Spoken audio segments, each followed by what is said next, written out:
Hi, my name is Sonia. I'm 28 years old and I have female pattern hair loss. I started noticing 2 years ago. My hair was thinning and falling out, so I was getting really self-conscious about it. So I searched on the internet and I found the Belgravia Center, and I was looking at all successful stories, and so I said, okay, I will have a go and I will try it. And I was very happy with all the with the staff. It was very helpful and I was really pleased with the results.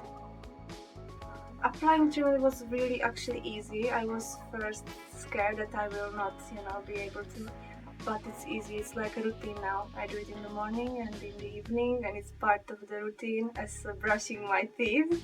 So it's very easy. Very easy.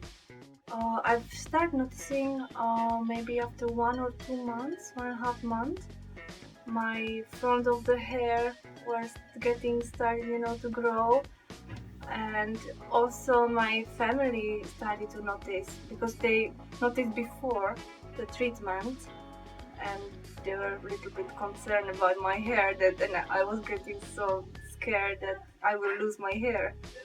And so yeah, they started noticing, and then after 2 months they said, oh, your hair looks better, it's getting it's getting thicker as well. So yeah, I was very happy to hear that. I was very pleased. Others see it, then it's the best. Even my husband, he said, oh, I can see the difference, I can see the difference. When I looked the website, it looked really like professional, and when I saw all the successful stories, so I was like, well, if others tried it and it looks like it works, so maybe it will work for me as well. So I tried it and I'm so happy that I did this choice. Yes, I would definitely recommend. It was the best choice I've ever made.